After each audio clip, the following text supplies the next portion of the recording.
ज्येष्ठ कार्यकर्ते दिलीप ओवळेकर यांचं दुःखद निधन झालेलं आहे. ही आपल्या सर्वांच्यासाठी अतिशय दुःखद घटना आहे.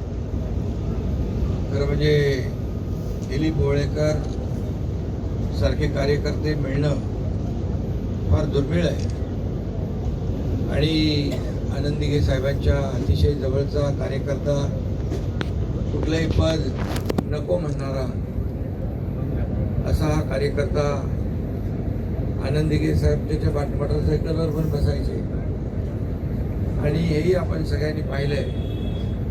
दिघे साहेबांचं जीवापाड प्रेम दिलीप ओवळेकर यांच्यावर होतं आणि दिघे साहेबांना सर्वस्व मानणारा हा कार्यकर्ता आज आपल्यात नाही. खरं म्हणजे मध्ये मला भेटले होते, त्यावेळेस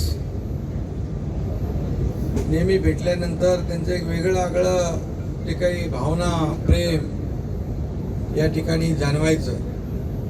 मी मुख्यमंत्री झाल्यानंतर तर एवढा आनंद त्यांना झाला होता की त्यांनी माझ्याजवळ ज्या भावना व्यक्त केल्या त्या मला आताही आठवतात. माझ्या कानी त्यांचे शब्द आहेत की खऱ्या अर्थाने एक आपला नेता राज्याचा मुख्यमंत्री होतो की त्यांना अगदी आनंद त्यांचा गगनात मावेनासा होता. आणि त्यांच्या चेहऱ्यावरचे भाव आणि त्यांच्या भावना त्यांनी व्यक्त केल्या होत्या. खरं म्हणजे दिलीप ओवळेकर महापालिकेचे निधी वगैरे हे सगळं सोडून स्वतःच्या पैशाने रस्ते करणं, स्मशानभूमी करणं, लोकांना सोयीसुविधा देणं, हे सगळं दिलीप ओवळेकरांनी करताना आपण पाहिलेलं आहे. त्यामुळे आगळा वेगळा एक समाजसेवक दिलीप ओवळेकरांच्या रूपाने या भागाला मिळाला होता आणि काम करत असताना कुठल्याही पदाची अपेक्षा न करता काम करणारे कार्यकर्ते फार दुर्मिळ असतात आणि त्याचं जिवंत उदाहरण आपण दिलीप ओवळेकर यांच्या रूपाने पाहिलं. अगदी साधेपणाने साधी राहणी. इथं आज आपण ज्या ठिकाणी उभ्या आहोत तिथे लोकांना बोलवून लोकांना मदत करणं, राशन देणं, जीवनावश्यक वस्तू देणं, हे सगळं त्यांनी केलेलं आहे. आणि आता मनुष्य आहे, जन्म आणि मृत्यू अटळ आहे, परंतु शिवसैनिकांना किंवा सर्वसामान्य लोकांना, गोरगरिबांना, या आदिवासी पाड्यातल्या लोकांना इथे सोयीसुविधा करून स्वतःच्या खिशातले पैसे खर्च करून काम करणारा समाजसेवक. अनेक समाजसेवक आपण पाहतो, लोकप्रतिनिधी पाहतो, परंतु जेव्हा कुठे निधीची तांत्रिक अडचण येते त्यावेळेस मागचा पुढचा विचार न करता या गोरगरीब जनतेलाही हा विकास मिळाला पाहिजे, रस्ते मिळाले पाहिजेत, पाणी मिळालं पाहिजे, ही भावना ठेवून काम करणारा समाजसेवक फार आपल्याला क्वचित पाहायला मिळतो. आणि हे भाग्य जे आहे शिवसेनेला आणि आम्हाला मिळालं आणि म्हणून त्याचे जेवढं काही बोलता येईल तेवढं कमीच आहे.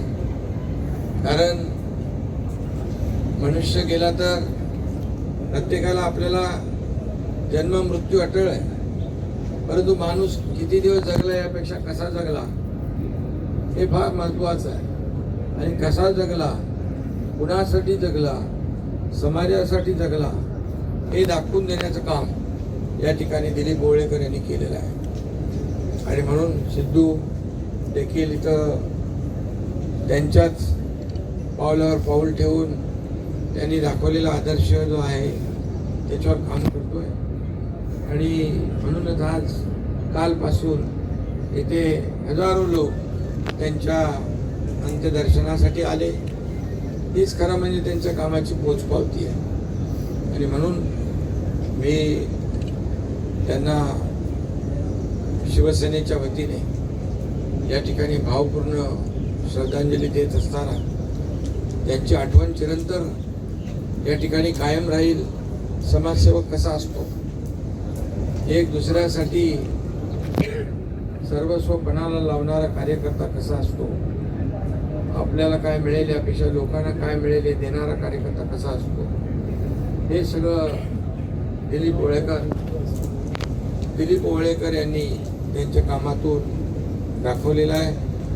दिलीप ओवळेकर एक कार्यकर्ता नाही तर आपल्या परिवारातला एक सदस्य या भावनेने काम करायचा. आणि आज आपल्यातून दिलीप ओवळेकर गेले असतील तरी सुद्धा त्यांचं काम, त्यांचं कार्य हे कायम लोकांच्या लक्षात राहणार आहे. आणि म्हणून त्यांची आठवण चिरंतर आपल्या सगळ्यांना होत राहील. आणि या कामाची प्रेरणा इतरही लोकांना मिळेल यासाठी आपण एक स्मारक त्यांचं एक करूया. आणि जेणेकरून